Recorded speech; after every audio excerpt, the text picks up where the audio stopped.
clase me pareció muy agradable, el profesor se hacía entender, daba ejemplos muy claros, nada de aburrimiento, como hay profesores que en verdad no hacen didáctica la clase. Esta vez fue muy chévere. No, me pareció que la clase estuvo bien, el profesor explica muy bien, tiene los temas claros y no, me pareció bien. Gracias.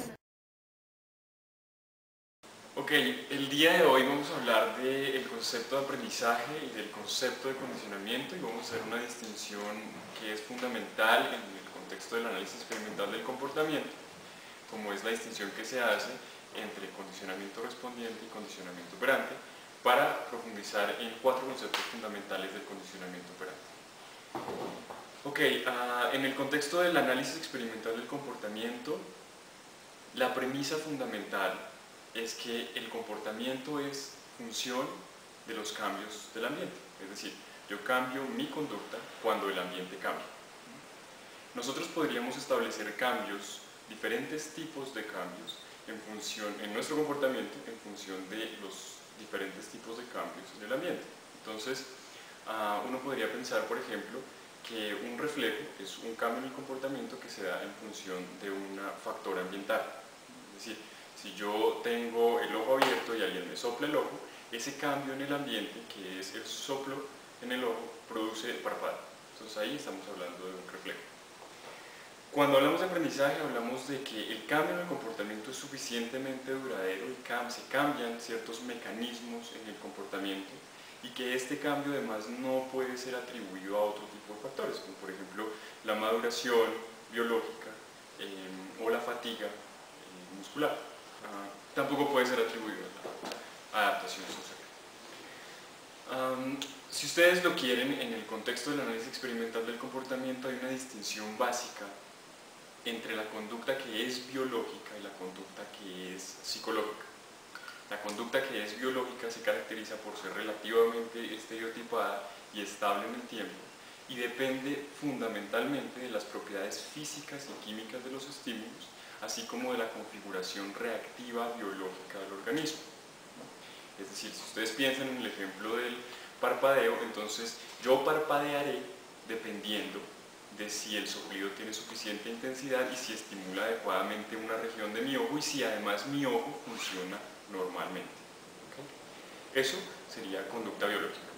Pero hay otro tipo de conducta que no es biológica, y hay otro tipo de cambios en el comportamiento o en mis respuestas que no se deben a las propiedades físicas y químicas de los estímulos, sino se deben a una serie de relaciones de dependencia recíprocas entre eventos del ambiente. A esas relaciones recíprocas del ambiente se le denominan contingencias. Entonces piensen ustedes ahora que si en el mundo, en mi historia personal, se relaciona sistemáticamente ese soplido en el ojo con una canción de los Beatles o con un sonido particular como el de un timbre de una puerta, cada vez que yo escuche el timbre voy a parpadear. Este cambio, fíjense ustedes, que no se da biológicamente, es decir, no hay nada en el timbre de la puerta o en el sonido X que haga que yo parpadee. Es solamente en función de la relación sistemática que existe entre el soplo en mi ojo y el timbre, que cuando yo escuche el timbre voy a responder parpadeando. Entonces fíjense ustedes, ahí tenemos un cambio en el comportamiento que podríamos decir que es psicológico porque se debe a mi historia personal y no a las propiedades físicas y químicas de los estímulos.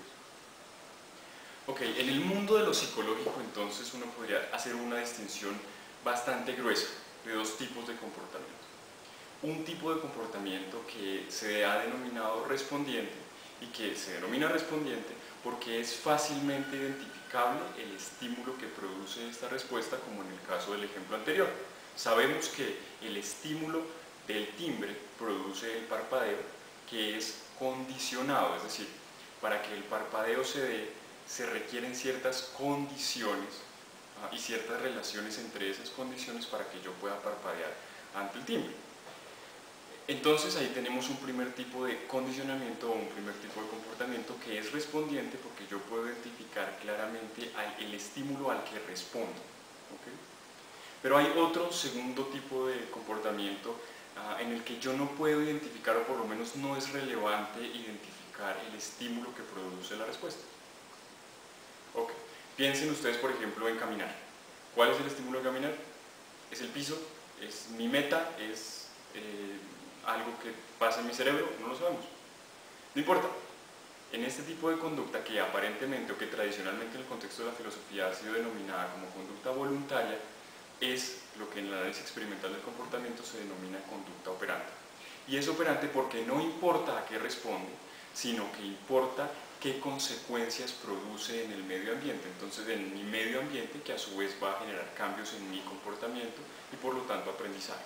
Entonces piensen ustedes, si yo camino en una dirección, lo que voy a hacer es cambiar o enfrentarme a diferentes estímulos. En ese sentido, si yo camino para la derecha, me encuentro con una cosa. Si yo camino para la izquierda, me encuentro con otra cosa. Ahí tenemos otro tipo de conducta que es la conducta operante, en el sentido en el que opera cambiando las restricciones y las posibilidades ambientales mías como organismo. Y este tipo de conducta en el análisis experimental del comportamiento ha sido estudiada a través de una medida fundamental que es la tasa de respuestas. Es decir, en el primer caso de la conducta respondiente tenemos que aparece una nueva respuesta que no estaba. ¿Cuál es? La del parpadeo ante el timbre. Esa respuesta no existía en el repertorio biológico. En la segunda forma de conducta hay un tipo de respuesta que sí está en el repertorio biológico, que es caminar, lo que sea. Si ustedes quieren el ejemplo de la rata y la palanca, si ustedes meten a la rata en una caja con una palanca, la rata biológicamente podría palanquear, aunque la probabilidad de que palanquee es mínima, es decir, esa respuesta ya existe en su repertorio biológico. Sin embargo, si yo ese reflejo, esa relación entre estímulo y respuesta de la palanca y el palanqueo, lo asocio con otro reflejo, como es comida, comer, yo voy a encontrar un incremento en la probabilidad de que ante la palanca la rata palanquee. Es en ese sentido que se afirma que hay conducta operante y la medida fundamental, como ustedes pueden darse cuenta, es el incremento en la tasa de respuestas. Aquí no se estudia la aparición de una nueva respuesta, sino el incremento en la probabilidad de una respuesta que ya existía. Entonces, yo opero sobre el mundo, quiere decir que lo que yo hago tiene cierto tipo de consecuencias. Si lo que yo hago tiene una consecuencia que incrementa la probabilidad de que yo haga lo que hice antes, a eso se le denomina un reforzamiento positivo. Si yo respondo de tal manera en que la consecuencia de mi respuesta decremente la tasa de respuestas de lo que yo hice antes, a eso se le denomina castigo positivo. Entonces fíjense ustedes, reforzamiento cuando incrementa la tasa de respuestas y castigo cuando decrece la probabilidad de esa tasa de respuestas. Y es positivo cuando se da cuando a mí me presentan una consecuencia, y es negativo cuando a mí me quitan o me retiran la consecuencia. Entonces, número 1, reforzamiento positivo. Yo respondo y obtengo una consecuencia por ello, y esa consecuencia que yo obtengo incrementa la probabilidad de mi respuesta. Imagínense ustedes cuando le dan un dulce al niño, y el niño, por hacer una tarea, y el niño lo que hace es portarse más juicioso durante la semana y hacer más juicioso su tarea durante la semana. Okay. Entonces, reforzamiento negativo es cuando el niño, yo quiero que incremente, por ejemplo en un niño, yo quiero que incremente la probabilidad de que haga algo. Imagínense ustedes lavar la loza. Resulta que yo soy un padre desnaturalizado que frecuentemente golpeo a mi hijo y le pego porque no lava la loza. Entonces, ¿qué es lo que yo puedo hacer? A medida en que el niño empiece a lavar la loza, lo que voy a hacer es retirar el estímulo que le he estado dando, que es el golpe. Cuando yo retiro el golpe, incrementará la probabilidad automáticamente de que el niño lave la loza, y por lo tanto ahí habrá un reforzamiento, pero negativo. En el caso de los castigos, el castigo positivo es cuando decrece la probabilidad de respuestas porque yo presento una consecuencia. Entonces, por ejemplo, puedo pegarle un pellizco a un niño que hace mucho ruido cuando la abuelita está viendo televisión. Entonces, ¿qué es lo que va a pasar? Que va a decrecer la tasa de respuestas del niño cuando la abuelita está viendo televisión.